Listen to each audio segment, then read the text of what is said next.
My dream was always to get my own place. Ever since I was in high school, I couldn't wait to move out. I hated my dad growing up, and my mom wasn't much better. We were always butting heads. My dad was drunk every weekend, and honestly, the whole house was a mess. As I got older, girls obviously became a factor, and that made things worse because there was no way I was bringing anyone back to that household. So when the first real opportunity came, I took it. I moved out at 19 while I was in college. I didn't go away to school. I went to a commuter college not far from home. My parents refused to pay for me to live on campus, so I was glued to Zillow, Facebook, Craigslist every single day. And eventually, I found something affordable, something promising. I went to see it immediately.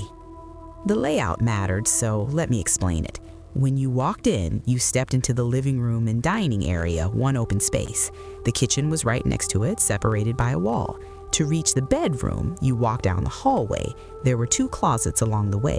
One I used as a pantry, the other for storage. Then there was the bathroom, and at the very end of the hall, the bedroom. The bedroom was big enough for a queen-size bed. 2 more closets, room for dressers, a TV, everything fit easily. I was sold instantly. It was cheap, and it was mine. I moved in the next month, and for a while, life was fine. Fast forward a few months. I went out with friends one night and ran into some girls we knew. I ended up bringing one of them home, a girl I'd known from school, but never like that. I'll call her Sammy. We drank a little, watched a movie. That was it. She didn't want to take things further, and I respected that. We finished the movie in my bedroom, and somewhere along the way, we both passed out. The next thing I remember, I woke up to footsteps. It was still the middle of the night. I looked beside me. The bed was empty. I jumped up and looked down the hall, and I saw Sammy in the living room quietly grabbing her things off the couch. She was trying to leave without waking me up to avoid the awkward morning. I understood, so I said nothing and went back to bed. I heard the front door eventually open and close. For good measure, I called out her name. Sammy? No response. She was gone. I fell back asleep pretty quickly. About an hour later, I woke up again, this time to a loud noise. I shot up right in bed. My heart started pounding. I called out her name again. Nothing. I didn't want to get up.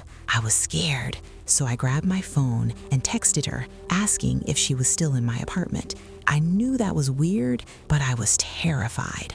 I looked at my bedroom door. It was still open. I'd been too lazy to close it earlier. I was still a little drunk, but I swear I saw something wrapped around the door frame. My breathing sped up. I swiped down on my phone, turned on the flashlight, and froze. There were 2 hands wrapped around the door frame.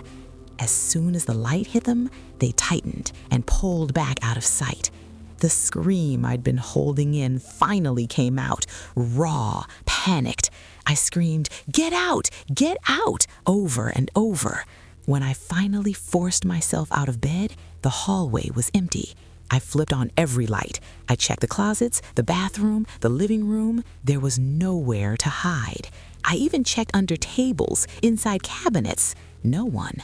But here's the thing. I never heard the front door close. I locked it anyway. Then I called Sammy over and over. When she answered, she sounded half asleep, confused. She told me she left a long time ago because she couldn't sleep. I didn't explain. I just said, "My bad," and hung up. I called my best friend next, explained everything. He said I was still drunk, sleep deprived, that it was probably a midway hallucination. It almost made sense. Almost. The next morning, I searched the apartment again. Nothing. But later that day, something kept bothering me. I went back to my bedroom and looked at the door frame.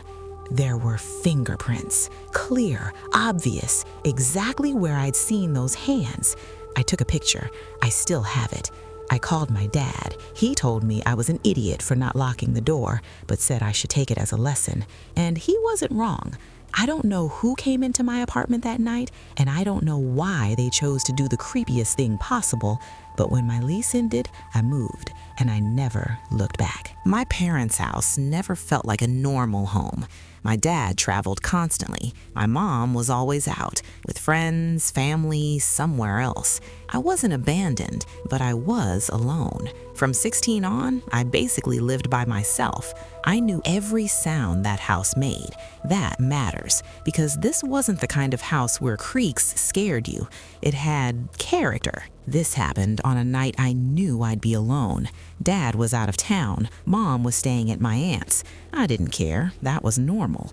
I went upstairs around 11 and watched YouTube in bed. My door was open. I liked hearing the house. An hour passed. Then my phone rang. No caller ID. I ignored it. It rang again, so I answered. Silence. Then faint TV noise, and it matched my TV downstairs perfectly.